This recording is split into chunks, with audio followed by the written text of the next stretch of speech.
Ladies and gentlemen, Mr. Kriss Akabusi.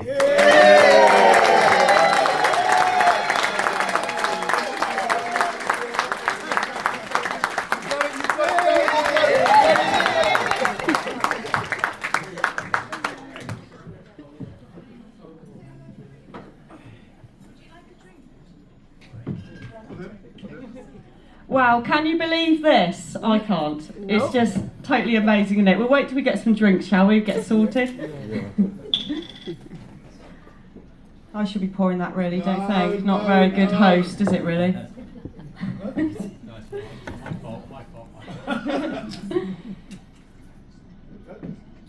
Thank you. Right, we've got our drinks sorted. I think later we might change to a different substance. At the moment we've got water, being very sensible. But hi everyone, welcome to the podcast. For this episode, we're live at the Running 40 Plus Awards weekend in Bromsgrove. And this evening, I'm so excited and so honoured to be chatting to an absolutely amazing and inspirational person. I can't quite believe he's here, can you? I'm like so starstruck here, it's amazing. He's a British legend who's an Olympic, World, European and Commonwealth medalist in the 400 metre hurdles and 4x4 relay.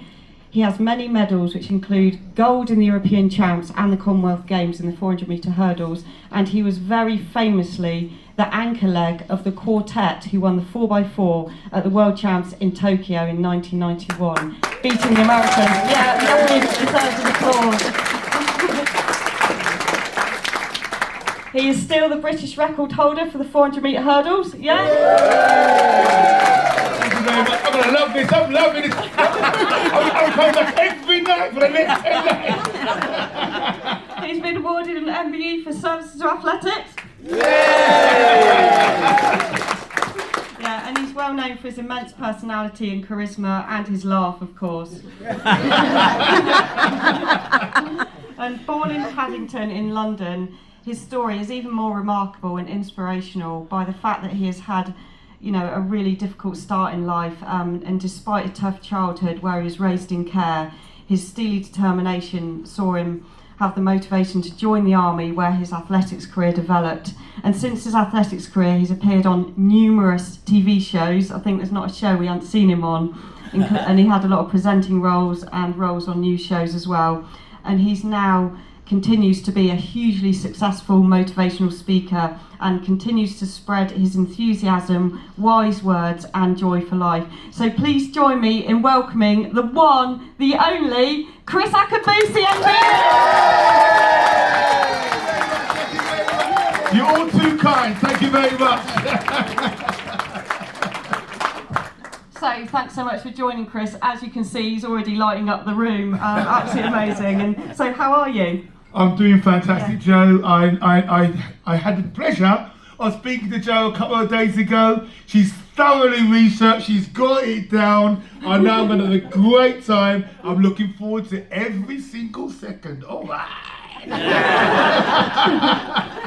I mean, I was going to say about when I first met Kriss, it was when I'd been selected for my first Olympics, and how lucky was I at the British Olympian Conference, the BOA, we had a guest speaker. It was Kriss Akabusi. We all stood there in the auditorium and we had him to motivate us. And do you remember that speech that day? Most definitely. I remember you, I remember Audrey Harrison, I remember all these guys in the room. It was a privilege for me to be selected as one of the Olympians to come back and just talk about our experiences in the Olympic Games and some of the challenges you might find when you get on site. And I can't forget it, because you do your bit, you've done your games, and all of a sudden here you're supposed to be inspiring the next generation. So I'm passing the baton to you, Jo.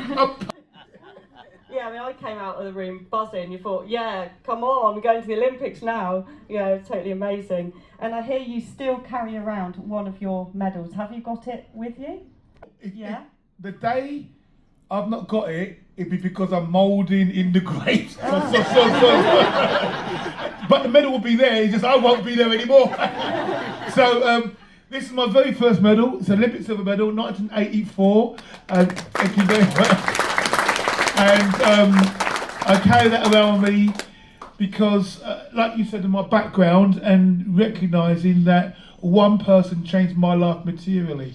having met that guy, Simon Mackenzie, within 5 years, I was an Olympic silver medalist. So I just understood that with the right people on your side, a huge dream, commitment, dedication, I too can achieve great things. And the great thing about you guys who've come in and started running at 40, whatever your goals, whatever your ambitions are, you too can do great things. Whether that's completing the 5K this morning, whether that's going on to run a marathon, we all set our own goals. But with the right people on your side, we too can achieve great things. Yeah, and you can hear how much that means to you, like where you've come from and getting that, that's so inspirational, and you've got so many achievements. But if I could take you back to your early days, it was a tough start for you in life, wasn't it? Yeah, look, I mean, my life's my life, so I've only got one, and all of us in this room have got a backstory, and we've got different things happen to us, and yet we're all here. We've all made it here. So my mum and dad, who were students, came over from Nigeria in the 50s. I was born in 1958. Nigeria got independence in 1960.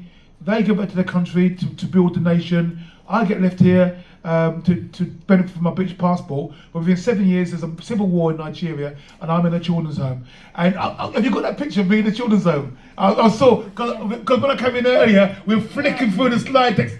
Oh, keep going. Oh, Hey! Thank you very much. I love this picture. This is when I was called Keezy. And Keezy was a very naughty boy. But I love this picture of Keezy. Now, you see this cheesecloth shirt? Now, these were in, so you guys on the podcast, I don't know if you're going to get to see this, but if not, don't worry, hang on in there. So, this cheesecloth shirt, they were in the 60s. Anybody here remember? Yeah. Look at all the old people. These are all the old people. That's the old people waving. So in our home, we had to have things for 3 generations. So I'm the third boy to wear that. Look at those jeans. I'm the second boy to wear that. I love those ripped up jeans because I've got grandkids. I've got 5 grandkids, yeah? And their mum has got to spend so much money on ripped up jeans. I say, fellas, you're behind the curve. Check it off, man. You know what I'm saying? And then these boots, sorry, Joe, I'm feeling a bit, but these boots, they're 4 sizes too big. But they belong to a guy called Uncle Martin, so I've got my pimp soles inside. So yeah, this is Keezy. The reason I show Keezy is because all of us have got our own version of Keezy inside us. Keezy was a very naughty boy, but he's 14 and he's happy, he's going places. But 2 years earlier, Joe, I'm a nightmare. If you haven't been out there, I'm a nightmare. You ask me a question, I could go off on one anywhere. I like the commentary of the outfit. Yeah, really good. So quick. This guy, 2 years earlier, had cried every day for 8 years. I want my mummy, I want my mummy, I want my mummy. And because I didn't know why my mum wasn't coming, and I've got to tell you the story. Can I tell you? Yeah, please. So here he is. This kid. I've cried every night from 4 to 12. I want my mummy. I want my mummy. I want my mummy. So I'm in the dormitory. I get out of bed. I go across the corridor, down the stairs, down the landing. I duck under the warden's office. I open the door. I go through the playroom, boot room, round the boot room. I go out into the garden, crazy paving, great big weeping willow, big trunk, huge boughs, cascading vines. I go, I want my mummy, I want my mummy. And then, this is called woo woo, the tree speaks to me. The tree says, mummy isn't coming. You gotta be enough. The scale falls from my eyes. I realised my own. I realised on Mama Jack, and then excuse the sound lyric. I went like that to my mum and dad.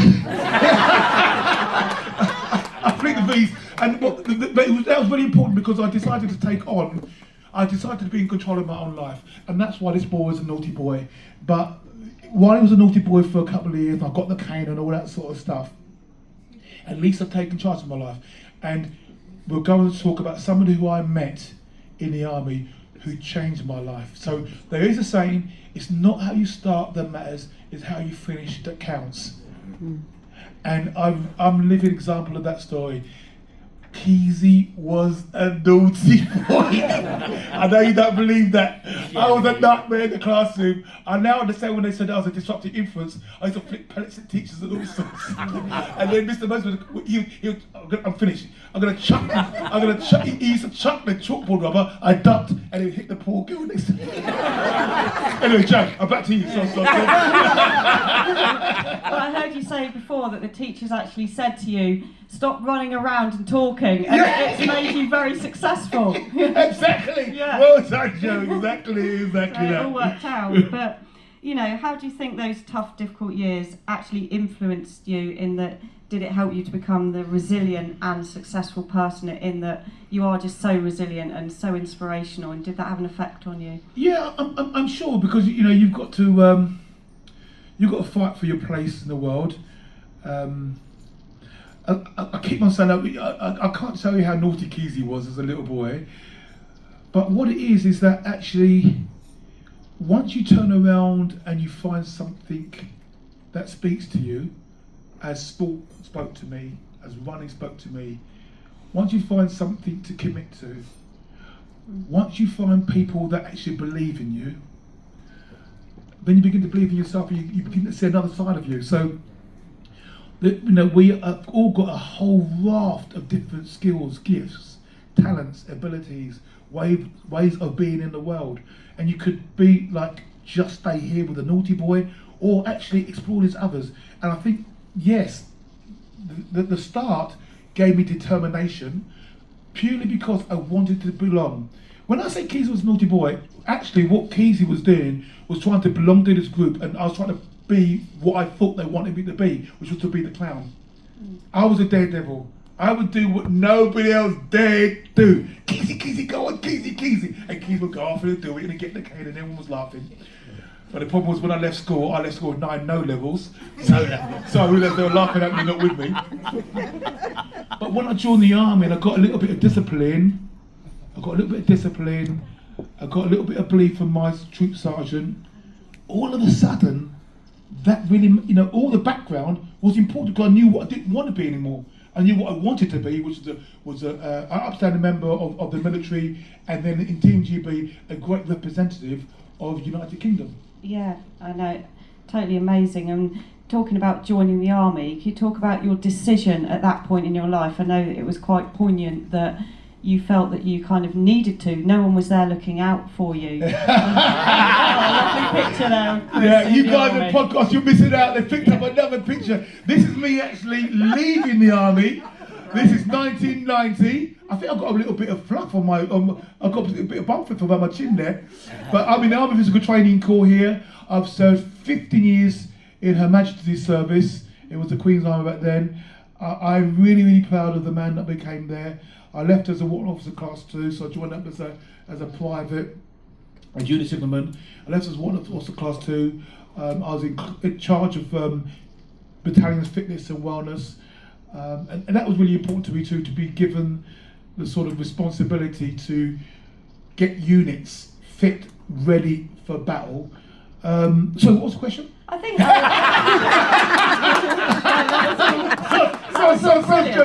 absolutely brilliant. And I think you're right that this is if you're leaving the army here. Yeah, this is me leaving. Then it's not maybe the relevant pictures to show you going into the army. But I think I think what I was really fascinated by was, I find this really inspirational that actually other children your age, at the age of 16, may have somebody looking out for them, and you didn't. No. And going into the army was something that you felt could give you, that roof over your head. Absolutely. Food. And I think, that's very poignant. I mean, the first thing was that I knew that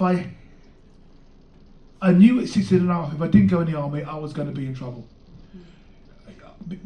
Actually, I've said a couple times I was naughty, but I wasn't really. I was a boy trying to find his way. What I realised, my mum and dad weren't coming, and I got to crack on. I went for a few jobs. Thankfully, I didn't get them. I was going to be a gas fitter. I was going to be a mechanical engineer down on the lathe, Cannon Bubba. That was down at Ponders End.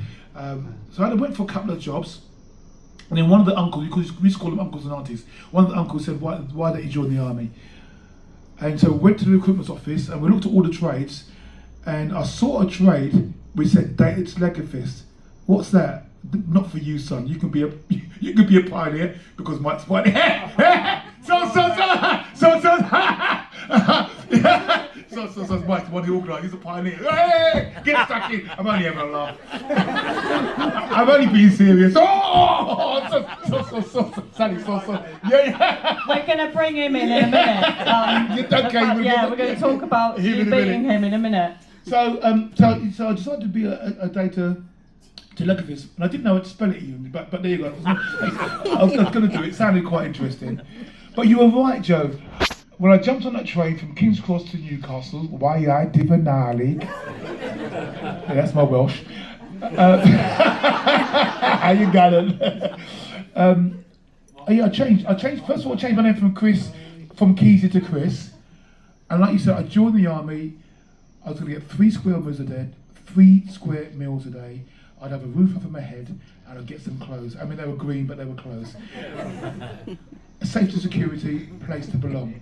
The army was a place to belong. And when the troop sergeant, the very first day, having got all your gear, you're on the parade square, and then Little Jock, because he's Scottish, Little Jock, 800 men on parade.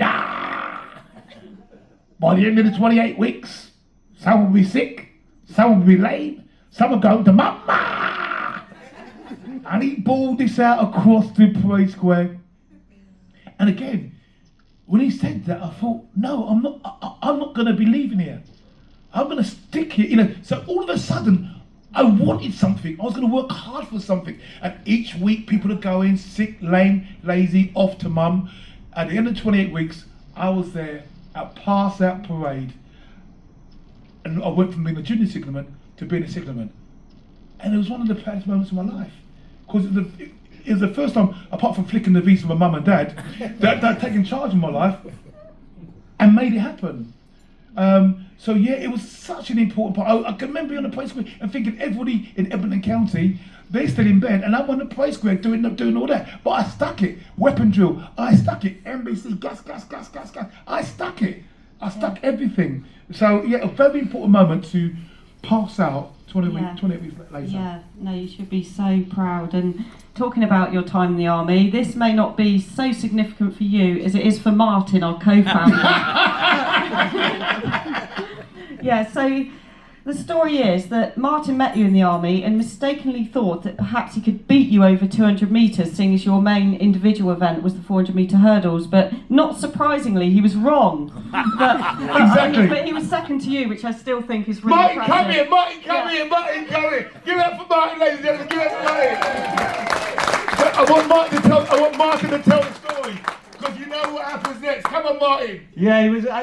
The final of the 200 metres final, and he was in. I think I was in lane 4, and you were in lane 3. Yeah. And I thought, I've got him. He's a 400 metre hurdler. Got to the final, Benny went past me like I was invisible. And, you know what I mean? But the rest is history, mate. You know what I mean? The rest is. Give it up for Martin.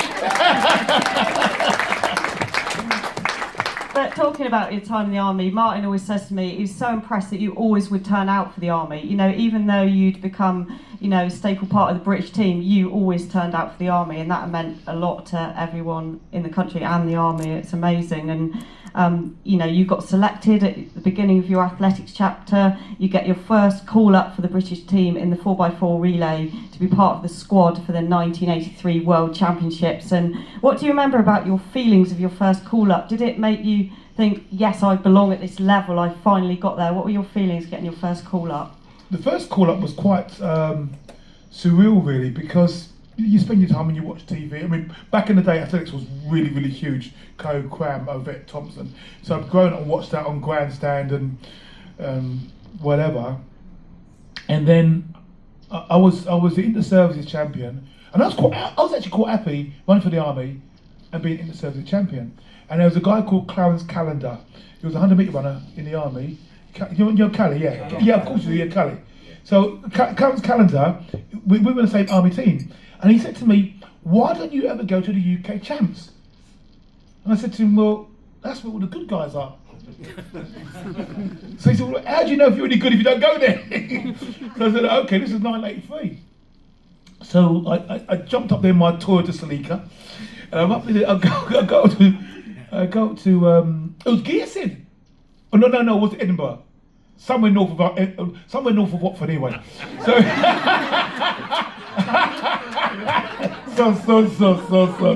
It was Edinburgh, yeah, it was Edinburgh. And my very first UK champs, I get the first round, the semi. I'm in the final. So I said to there's a guy called Monkey, his name's Steve Monk, but we called him Monkey, Army. So Monkey said, hey, Monkey, I'm in the final. You what, mate? Lovely. And so I think I'll win the final. And then when you win the final, it's 1983, there was a guy called Frank Dick. He was a national coach. He calls me up. He says, how would you like to run for England, USA, USSR? I said, you've got to be joking. He goes, I didn't joke, laddie. And all of a sudden I represent my country there. At the end of the year, I'm going to the World Champs. And it was all so surreal because it just happened. It all just tumbled. It just happened. So while I was very proud to be in a team of Cram, Ovett, Thompson, it took me that year to really believe it was me and to really believe that I was good enough to be there. And then, you know, when you go through your winter and then you're training for the 84, which was the Olympic Games, of course, I want to represent, I want to be part of the team, I want to be there, but my sphincter is like this. We used to call it fuck me bit, half a crowd, fuck me bit, half a crowd. Old money, yeah? So you like that. And so the following year, in 84, it blew my tiny little mind when I was back in the team again. And it was then that I realised I belonged. So in 83 the first time, I couldn't believe it, yeah? But a year later, when you've got all of the training and you're there again, then you know, okay, this sounds bigger, but I must be a good athlete. You do belong there now. And I think that's why you've chosen that as being the medal you carry around with you, because of there are other medals, but it's like that is what signifies you belong and how far you've come. Absolutely. So that really explains that really, really well, 100%, definitely. 100%. Yeah. 100%. And so we whiz forward and you've got gold in the 1986 European Champs in the 4x4, 1987 silver in the 4x4 at the World Champs, and 1990, after becoming Commonwealth Games champion in the 400 metre hurdles, you become European champion in the 4x4, but also European champion in the 400 metre hurdles, breaking David Henry's record for the first time. That was a huge moment in your career. Can you tell us about that moment, becoming European champion? Yeah, that was an amazing moment again, because it happens to me in life. You get to a certain level and then you realise you're not good enough. But that's really important, because then the world is asking you, well, what are you going to do about it? Where do you want to go? So, having got into Team GB as a quarter miler, then in '86, a guy called Roger Pretty Boy Black comes along. Yeah, you know what I'm saying? Ooh-yah. I'm working this boy. Roger's like, ooh-yah. Racy Roger from Portsmouth Grammar.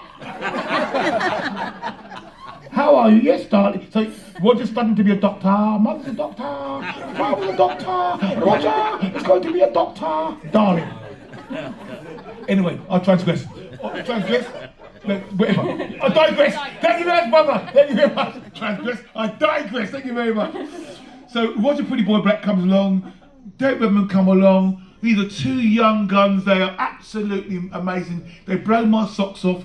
And I realised in '86 that I actually might not make Team GB in 1987. So I make a massive decision. I'm 28 years of age, and I decided what I'm going to do is I'm going to change from the 400 flat to the 400 hurdles, and everyone is laughing in their beer. Akabusi's going to do the hurdles. So I trained very hard. I actually, there was a guy called Max Robertson. He was number one in the UK for the 400 hurdles. I trained with him, and then that summer, with my coach Mark Whittingham, I go to California and I train with the one and only Edwin. Get in there! Edwin, I trained with Edwin Moses. You know, and so he gives me the scores. The very first race in California, I'm getting there. The very first race in California, I'm at UCI, University of California, Irvine. And they're bigging me up. Akabusi. It's like a college meet, and I'm in the college meet. Gun goes bang, I fly out the hole, I'm round this turn, 3 hurdles, I'm down the back straight, I'm cool as a back swing, when all of a sudden, hurdle 5, it just tackles me. BAM! I fall down like a sack of spuds. Roger's got it on little cine camera. Everyone is laughing at Akabusi. I get up, I dust myself down, but the thing was, I went back to training the next day.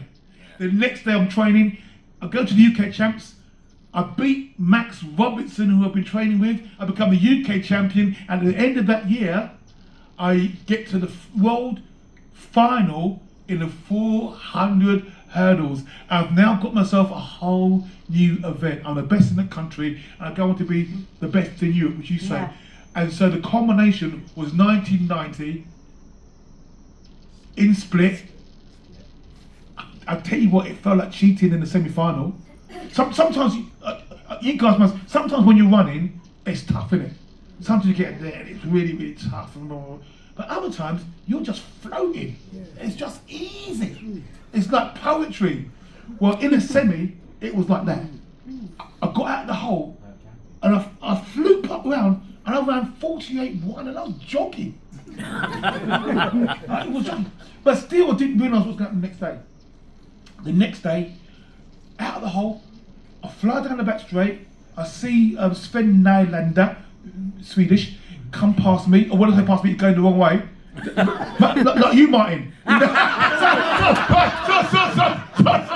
I love him really, don't worry. Sally, I love him really, don't worry. Oh, you're in trouble, yeah. And then I come into the final straight, I'm feeling good, negotiate with the holder, when I cross the line, and I'm so happy just to have won. And then all of a sudden, people go, look! I turn around, 47.92 that time. 47.92, yeah? Yeah! I go ballistic. Yeah, this is the current one, because I broke it 3 times. You broke it again. Yeah. And so it was, and honestly, I just could not, I was hollering. I mean, I was at the top of my lungs. I was shouting. The whole of Split in the basin. And just, it was just an incredible moment because it had come to fruition. Yeah, it's absolutely amazing. And when you said about people laughing about you doing the hurdles, they wouldn't be laughing then, would No, they? exactly. Yeah. I was the only one laughing all the way to the bank.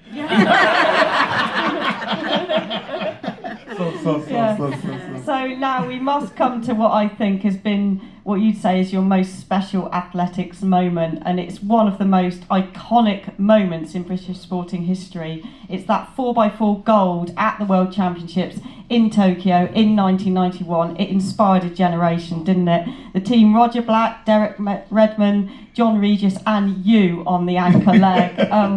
You had such good camaraderie, didn't you? And the strategy you had was so intelligent and superb, wasn't it? I mean, can we talk about the race and the decision making around the strategy which beat those Americans? So at that time, the Americans had been unbeaten for 15 years, and they were clearly the best quarter-miling squad in the world. If you look in America, there could be 20, 30 quarter-milers that could make anybody else's team. Their base was so wide that the apex was huge. And when we looked into history, we saw that on the very first leg, the Americans went up a gap of 6 or 7 metres against the rest of the world. Second leg, 2 or 3 more. The third leg, they could be as far as 15 metres clear. And it didn't matter how good you were on the last leg, you couldn't beat a guy called Mighty Michael Johnson. So we decided to do something different. So the night before the final, Roger Black and I were sleeping together, because that's the way we roll. He's on top because he likes it like that. Naughty, where are you going? And I said to Roger, I can do it. You can do what? I can run the last leg, mate. What are you talking about? Because we had talked over time that if we had the right sort of team, we could actually risk putting our best guys on the first couple of legs. Because we needed to close the gap on the first couple of legs and be in contention. So we talked all night, and I both love talking, so he didn't get a word next week.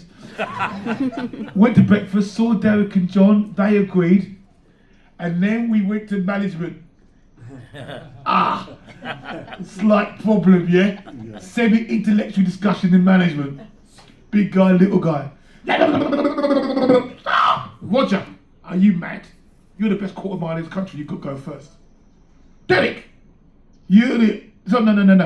You're the best quarter mile, you've got to go last. Because you know in a relay team, the best man goes where?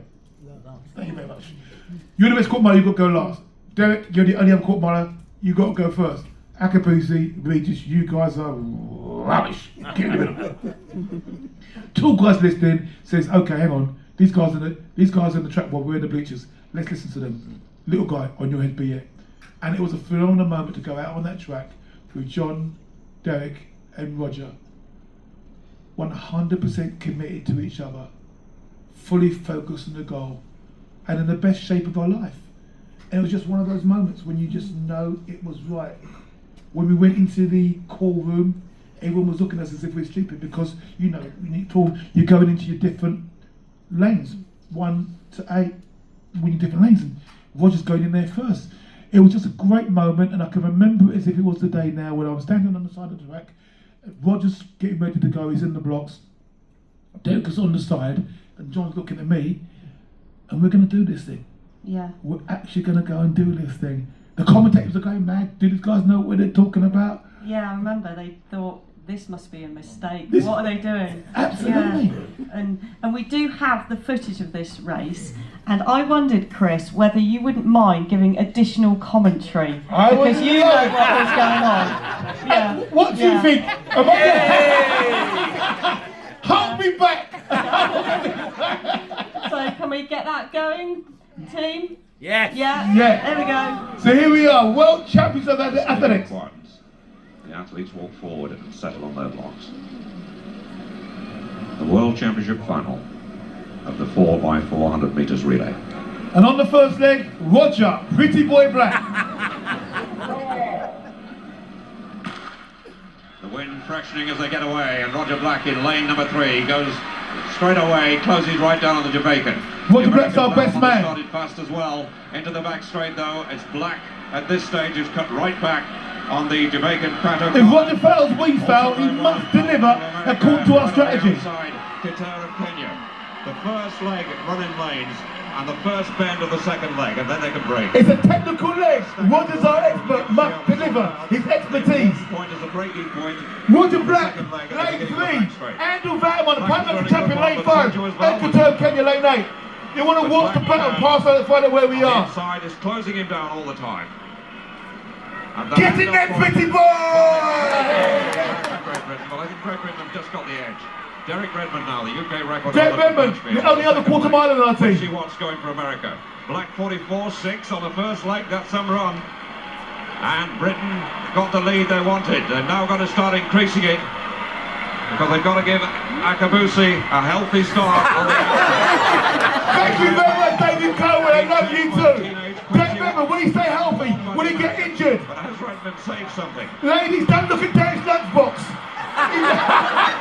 He's a very hungry boy. Derek Redmond, Quincy Watts, neck and neck, unbelievable. Back in, and has the British gamble failed? Johnny Two Chest Vegas on the third leg. They think it's all over. It is now, yeah. The time for look at Johnny Regis. He's got a big butt. Come on, Johnny Regis. You're running for the boys. Everett. When will Regis attack? Has he got the ability to attack? A seasoned 400 meter runner. Yes, John Regis is a 200 meter runner. Only runs 400 when you bang him extra money. No, not true. He's in the deal. He's going for into the last 100 meters. John begins to feel the pressure. Head goes back, 2 big nostrils, fire on water. I want that Akabusi. Has got to sit there and wait and make a late attack if he can. Cheers. But he's up against the man who is the world champion. This guy's a world champion. It means he's good. And Terry put his nick. Fight this on his head. Nick. Waits. No, Kriss. Look at the back. No, you were back here in the back. But now I'm doing the big boys. It ain't over till it's over. You want to hear the lady sing. She's clearing that boat. Up onto the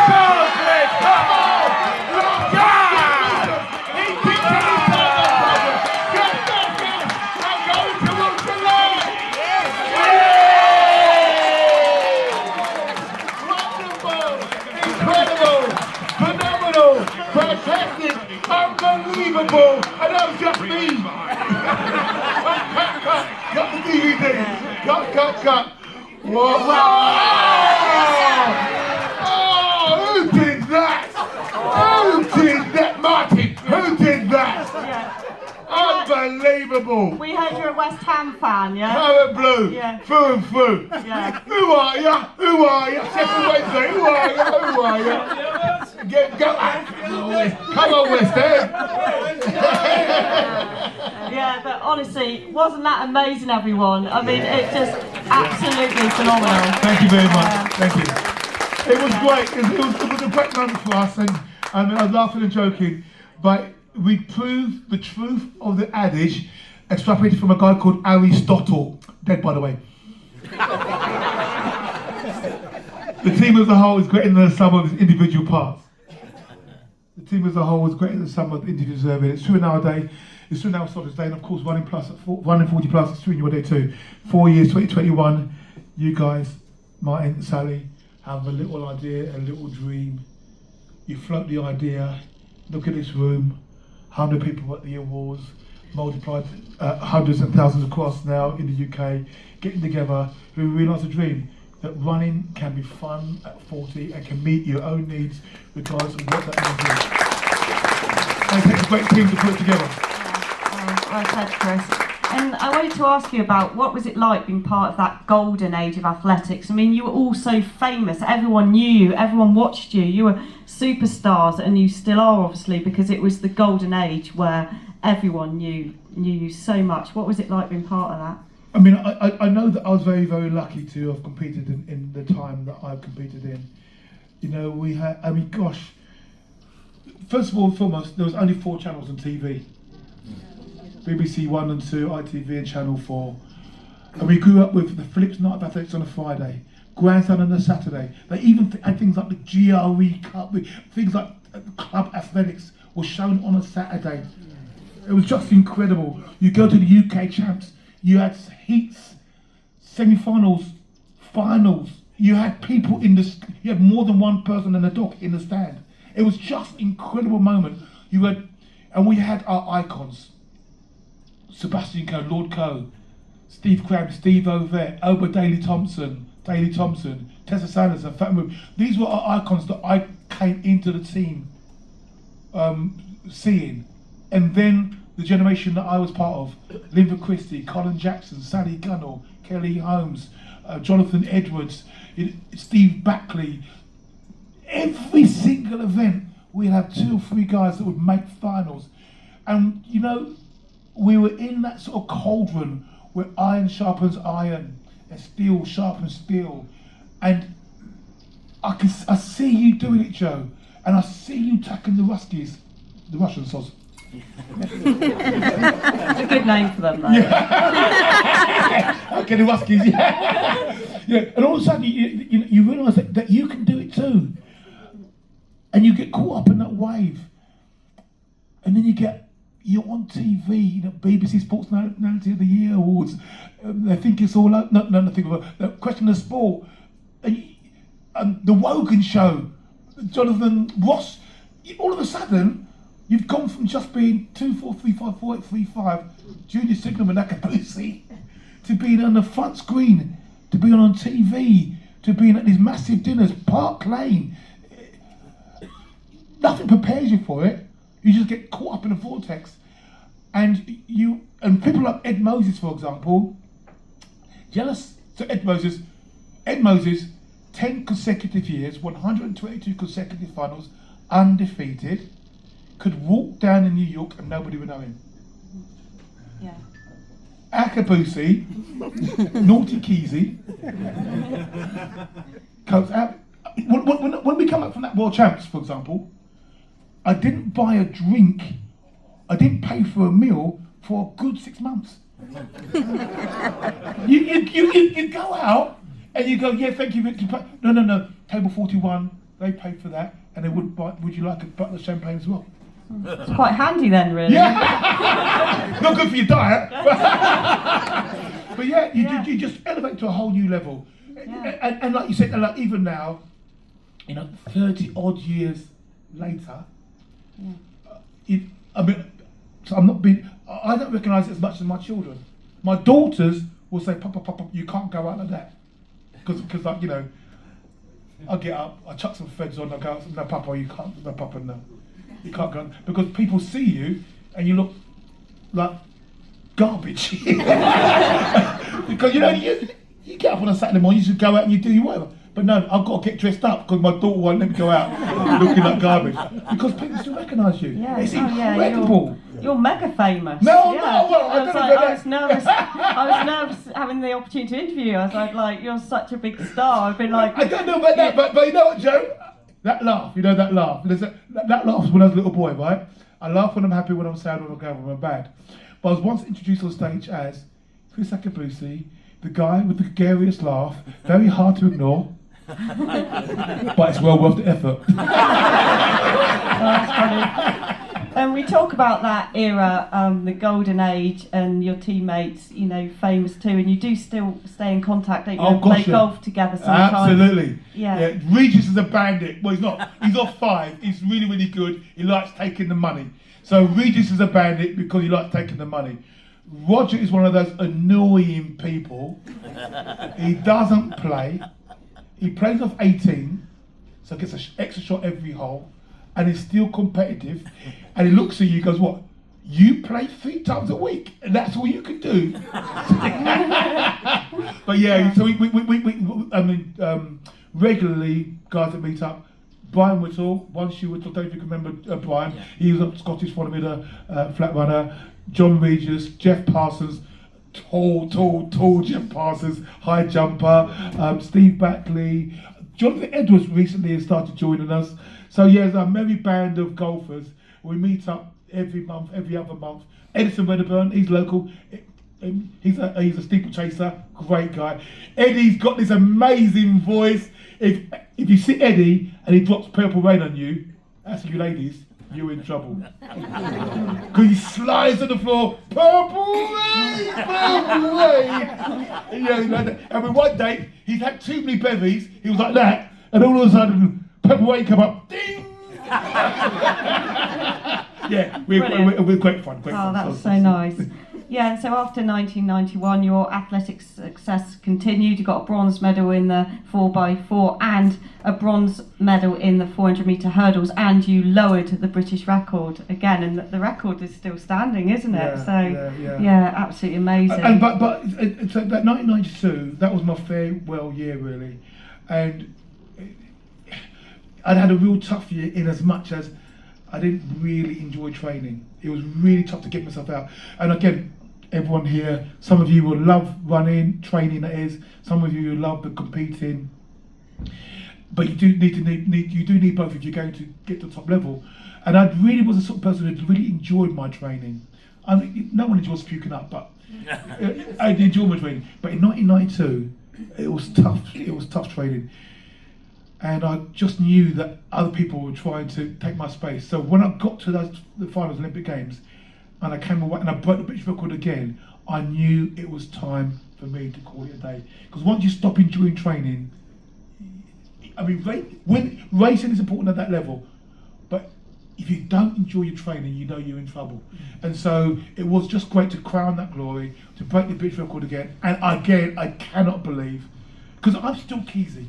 I don't want you to forget, I'm the naughty boy from Edmonton County, London in 9. And to stand here on this stage and speak to you, to still hold the British record that was held for 22 years by David Hemery, it blows my tiny little brain. Yeah, oh no, it's so amazing.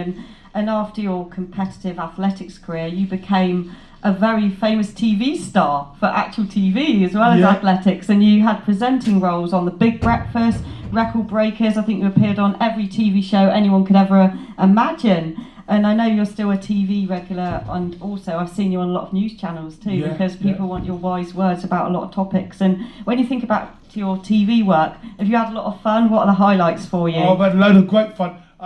Record Breakers, you mentioned Record Breakers, had some great fun on Record Breakers. But I remember the great thing for my TV career was, and this I often say to kids, I work with kids who've been in care, and I say, bring yourself to the party.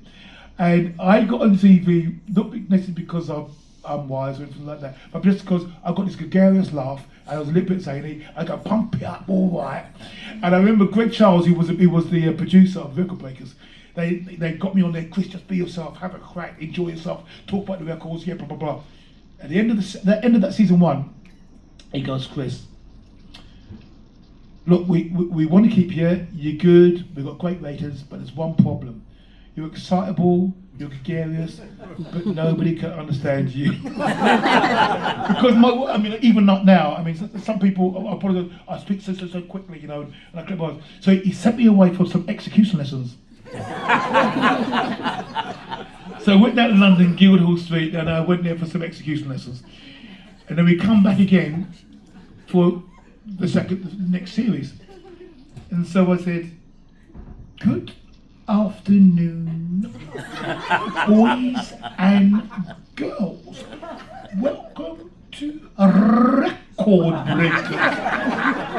From the gantry, Akabusi, stop that now! Just do you. I know we paid loads of money for you to go and get, but forget that. Just be yourself. Oh, it's so funny. It just shows that's what they want. They want the real Kriss Akabusi. Exactly. They don't want somebody else. No, exactly. No. Forget that trading business. And so I was very, very fortunate. That it was just a time of our lives when they went from received English to regional accents and ragamuffin. And so I could just be ragamuffin. But the worst thing is that then you had kids in the playground, all right. So I spent a whole very how did people, anybody here, did I go to your school when you were a young person and have pictures taken? Oh, sometimes I'm at awarding events and then someone says, Kriss, you won't remember me, but I was 8 and I sat on your knee. You know what I mean? So funny. there you go. And you do continue to motivate so many people. Your motivational speaking is so successful. You continue to inspire so many people through your Akabusi company and at many events. And when you've done a speech, what is the main message you want people to take away from listening to you? Because you are so inspirational. So, well, as you can see, I like telling stories. So I tell stories for a background. And some of the messages I'm trying to leave is, it's not how you start, but how you finish that matters. One of my favourite sayings is the past is for reference, not for residence. That is to say, don't live in your past. We've all got a past. And it's enticing to live in that past. But take the best elements out of your past and work with the people in your here and now for your preferred and better future. You can't go back and have a new beginning, but you can start the day and have a different ending. What's the ending that you want? What are you looking for? Teamwork works is another big one. I like to talk about mentoring. Sutton McKenzie was a very massive person in my life. So sometimes you give and sometimes you receive. And there's a symbiotic relationship in that. There was one more that I wanted to say, but Dream Big, there's a poem called Dream Big, which I want to do it before we finish. But a poem called Dream Big. In the yeah. I'm like that. Oh, that's another one. That's another one. So I was working with these young kids, and this redhead guy got red hair. He said to me, "Mate, have you got ADHD?" And I went, "Yes, I've got. Yeah, definitely." Back in my day, we didn't have such things called ADHD. But I do realise now that I can flip from one thing to another. You know, that I can start something. My eldest daughter, when she was at home with me, she used to laugh because she could see where Papa was been. He'd put on the kettle, he's put on a cup of coffee, he put in the coffee, forgot about that. Oh, I said, oh, he's open. There's some clothing in the washing machine, but he hasn't put the washing machine on. Yeah, because anyway, no. Yeah, no, I love what you were saying. Before we heard about the coffee and that, I love what you were saying about thinking about where you are now. Yes. And I think that was all really meaningful. Yeah. And also one thing I say is that ultimately, so I've had many different goals for success, right? So when I was a soldier, it was about rank, it was pits, it was scrambled egg, it was power and control. When I was a sportsman, like you, Joe, it was records, it was championships, it was making the plane to go to big events. When I was on TV, it was clicks on people's TV cameras that said they're watching you. When I got into business, it was ka-ching, ka-ching, make that till bell ring. But now, at my stage of life, when I'm asked to define what success is, I define success as a life you lead, the lessons you learn, and the legacy you leave. And so at the end of my presentation, I always want to inspire people to remember that they're on this journey. It's only for this time, it's a one-time gift, and you get an opportunity to leave your impression in the lives of others. What will that gift be? Yeah, that is so inspirational. I think we should all give a round of applause. That's really moving. Yeah, thank you, Kriss. And before we hear the poem Dream Big that Kriss is going to read to us, are there any questions quickly? We've got time for a couple of questions.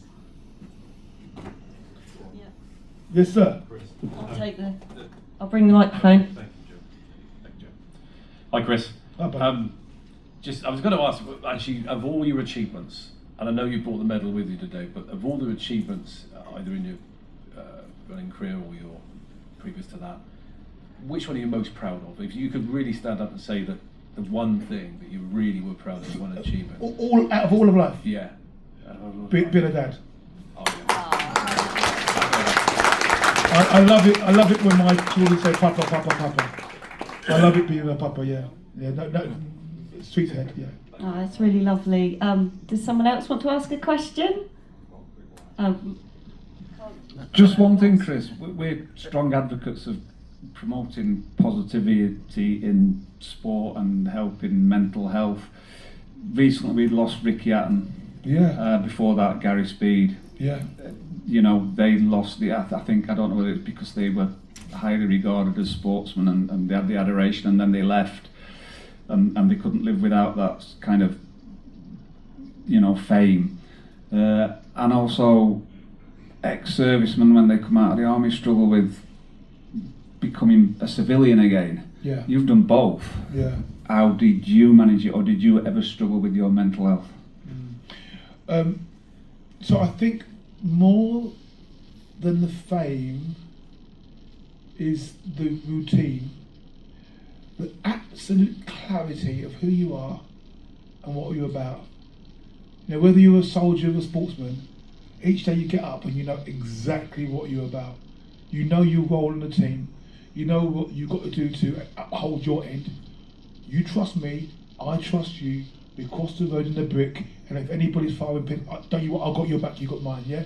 As a sportsperson, I knew absolutely what my role was in Team GB. I was the best in the country. I needed to be the best in Europe, best in the world to bring the bacon home for the boys. And every single day when you get up, you've got a predefined training program. You might tweak a little bit, but you know what and you do that for 10 years. And everywhere you go, someone says you're a boxer. Oh, you're the captain. You're a great boxer. Oh, you're Gary Speed. Phenomenal athlete. And then one day, it switched off. One day it switched off, it's gone. And people say, and they said to me before, did you used to be Kriss Akabusi? And I know what they're saying. I recognise you. I think I was lucky. I've said that a few times. I was lucky. I had immediate transition from my military career and my track and field career into TV. And so all of a sudden I had something else to get up for. I had a reason for being. I was that guy who said, all right, pump it up, check it out, new world record. And I think that, having a clear defined role, got me through that transition. But it's a very important point when you get dropped a hot potato and you're no longer a soldier or a sportsman. It is a very, very difficult transition. And one of my favourite authors is a guy called Friedrich Nietzsche.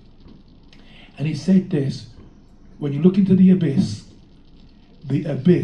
looks into you. And if you've been at that level in sport or as a soldier, it can be very empty inside yourself. Outside of what you've been called all your life, a great sportsman or a good soldier. Yeah, great question and great answer. Yeah. Thank you, Kriss.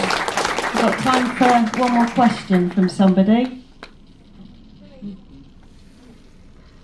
Louise Bernadette Butcher, one of our heroes of the group. Hi Chris. Hi Louise. So you talked about your ADHD. So I've got ADHD, my kids have, and I'm an advocate for that. With sport, I used running to help with my mental health. It's more a medication for me.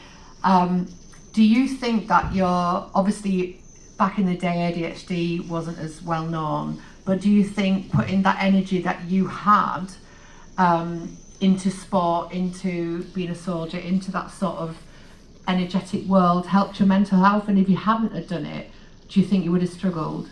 Yeah, thank you very much. Round of applause, thank you.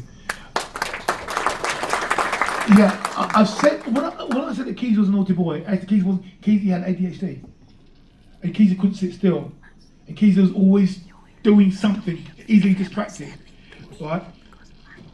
But once I joined the army, and I knew 100% this is what I wanted, I wasn't distracted. So it's not that I can't focus, it's just I need something that I'm passionately involved in to focus at the exclusion of everything else. Then times fly. Then I use my creativity, my brain sparks, to figure out how to do what it is that I want to do. And then I'm like a dog with a bone, and I keep on going. And you can't shake me off of that. And then with that, the other side of that is my obsessive compulsive behaviour. Because like I love numbers. So like when I used to run every day, I had to run every day. And you know when you get those rings on your watches, I could not complete the ring. So you know, so you'd be like, okay, it's 11:45. I've got 2 more rings to complete. I'm out in the woods and I'm running in the woods. I'm running in the woods in the middle of the night. And it's a bit of a joke, but my daughter goes, Papa, aren't you scared of the bad man in the woods? No, I am the bad man in the woods. Like, so I'm completely focused. So it becomes a superpower. When you understand your ways of operating, it does become a superpower. I wouldn't have been the athlete, and I can tell you stories of times when I didn't finish a session. I'm in it's near Gatwick. We're training in Gatwick, Courtney, and I'm cream crackered. I can't complete the session, right? I get back to Southampton. Rather than go home, in my head is this session. I go down to the Southampton Sports Centre, I put the hurdles back out, and I complete the session. That's obsessive compulsive. So I'm trying to say is, all of a sudden, because I know it, and I could not stop thinking about it. So I'm just trying to say that it became a superpower in the end. And yeah, my athletics and my time in the army, just wanting to belong, be part of the family, it just quietened down that going all over the place. Yeah? Yeah, no, that's so interesting, and like you say, really good question, Louise. Thank you. And Chris, we'd absolutely love to hear your poem. Thank you very much. So could we hear it now? Most definitely. The poem's called Dream Big, and when I do this poem, I'd like you to think about yourself, about your life, about the people in your life, and the legacy you want to leave in this life. Whether it's with your children or whatever, the legacy you want. It is a beautiful life. Mine has been a phenomenal life. I'm so grateful that I've had this experience. I know many people didn't make it across the divide, wherever that is, and I'm one of the few, and you are all one of the few that's made that transition from wherever we come from into this world, and it is a beautiful world, despite what goes on. It is a beautiful world. And so this poem is called Dream Big, and it will be what I wish for you. Dream big. If ever there's a time to dare, I'm going to stand up. If ever there's a time to dare to make a difference, to embark on something worth doing, that time is now. Not for any grand cause necessarily, but for something that tugs at your heart. Something that's your dream, your aspiration. For you owe it to yourself to make these days here count. Dig deep. Have fun. Stretch. And dream big. No, nothing in life worth doing comes easy. In life, in the arena where the rubber hits the road, you have good days. And you have bad days. You have times when you want to stop, turn around, pack it up, call it quits. No, these times tell you you're pushing yourself and you're not afraid to learn by trying. Persist. Persist. With determination, hard work, and the right tools, you can do great things. Anything's possible. They're your instincts, intellect, and your heart guide you. Trust. Trust in the incredible power of the human mind, of really making a difference, of working hard, of laughing, hoping, lazy afternoons, and lasting friends. And of all the things that have come across your path this year, finally know the start of something new. 2021, you guys kicked this baby off, correct? The start of something new brings hope of something great. And there's only one you. And you come this way but once. So do it right, dig deep, and dream big. God bless you, Joe. Wow, thank you, Chris. Thank you so much for everything. It reminds us all to keep going, keep persevering, stay positive, keep smiling and laughing. So everybody, And let's shout for your ambassador, Joe Posey! Thank you very much. Thank you. Thank you.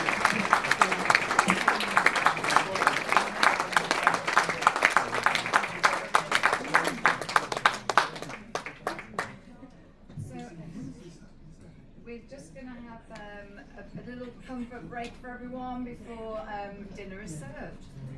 Thank